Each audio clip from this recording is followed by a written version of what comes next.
Habari ndugu wasikilizaji na watazamaji. Kwa majina mimi naitwa Dr. Dennis Penford Machaku.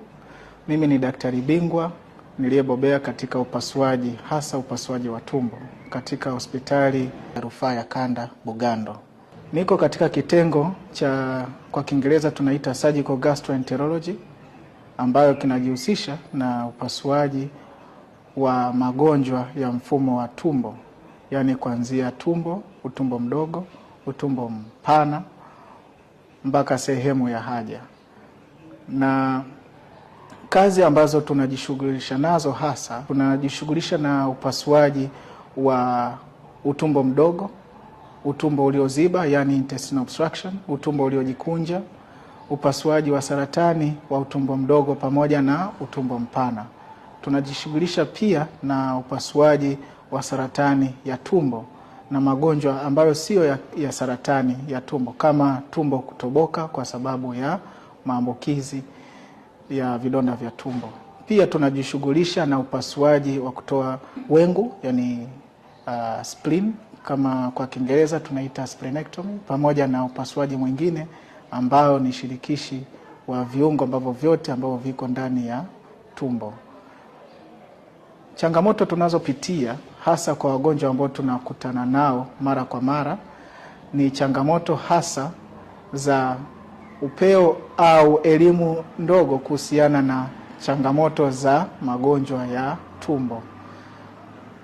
Elimu ambayo mgonjwa anakuwa nayo ya kumfanya kutokuwahi kuja katika taasisi ya afya na kucheki hali yake inafanya achelewe kufika hospitalini. Hivyo tunakutana na wagonjwa ambao wanafika katika hatua za mwisho za matatizo, hasa ugonjwa wa saratani.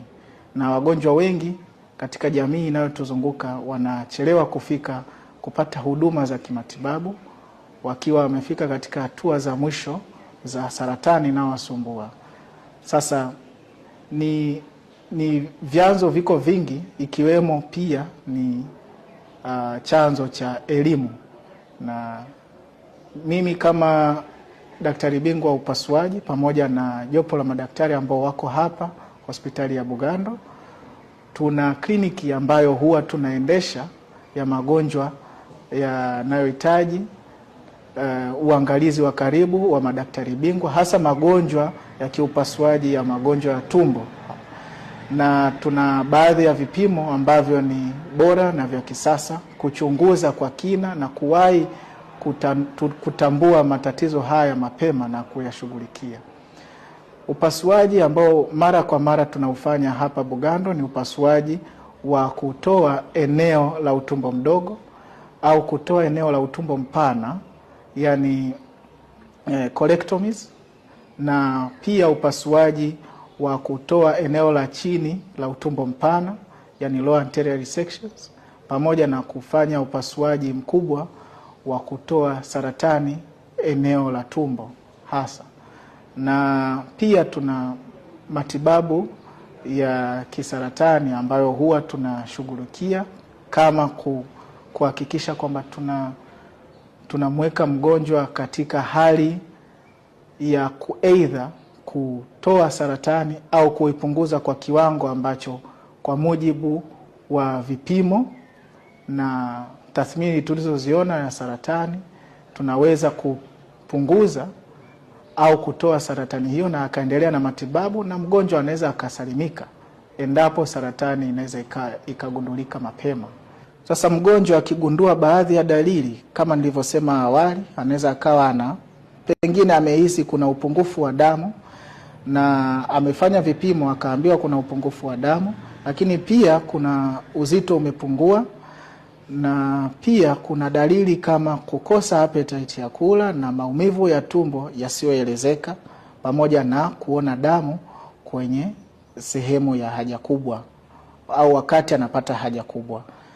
Ni vyema afike hospitalini mapema ili kubaini chanzo, nini kinaendelea katika mwili wake, kwa sababu katika hospitali yetu tuna kliniki ya wagonjwa wa nje, yani outpatient clinic, ambayo tunaona wagonjwa kama hawa mara kwa mara na kuwasaidia kwa kuwafanyia vipimo vya awali na kubaini nini kinaendelea katika mfumo wao wa chakula, hasa kwenye matatizo ya tumbo.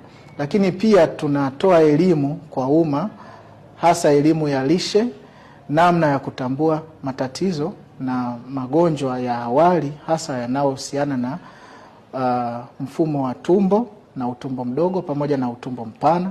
Lakini pia tunatibu magonjwa haya kwa ufasaha zaidi. Baadhi ya visababishi ambavyo mgonjwa anaweza akawa navyo kiafya, ambavyo vinaweza vikapelekea au vikawa vina dalili aidha ni za awali au ni za hatua za mwisho za matatizo ya tumbo. Sasa kuna dalili ambazo hazihusiani na saratani, na kuna dalili ambazo zinahusiana na magonjwa ambayo yana asili ya saratani. Mfano, mgonjwa ambaye hajapata haja kwa muda mrefu, yani hajapata haja kubwa kwa muda mrefu, anaweza akawa na tatizo hasa kwenye mfumo wa haja kubwa. Inaweza ikawa utumbo labda umejiziba au utumbo umejikunja, au anaweza akawa na kizuizi ambacho kimezuia ile haja kutoka. Sasa hizi ni dalili ambazo zinaweza zikatambulisha mapema kwamba kuna changamoto kwenye utumbo mdogo au utumbo mpana. Lakini pia moja kwa moja kwa hilo, mgonjwa anaweza akawa na hiyo dalili pamoja na dalili za kutokwa damu sehemu ya haja kubwa, ambacho ni kiashiria kikubwa sana cha matatizo, ambayo ni lazima tufanye uchunguzi kujua hasa hii damu inatoka kwa upande gani wa utumbo, aidha ni utumbo mpana au ni utumbo mdogo. Au inaweza ikawa damu inatokana na tatizo la vidonda vya tumbo, nalo linaweza likafanyia uchunguzi ili kubaini kwamba ni changamoto ambayo inamsumbua ya tumbo na kufanyiwa matibabu mapema iwezekanavyo. Kuna baadhi ya dalili ambazo zinaweza zikawa zina viashiria vya saratani. Mfano, kama mgonjwa amepungukiwa kilo kwa muda wa miezi kadhaa, kipindi hicho alichokuwa naumwa, kuna historia ya kupungukiwa kilo na anajiona kabisa kwamba zile nguo alizokuwa anazivaa awali sasa hivi zinaweza zikawa zimtoshi tena, japokuwa alikuwa anakula vizuri, au appetite nayo ilikuwa imepotea na chakula kikawa hali vizuri na ile hamu ya chakula inakuwa haipo.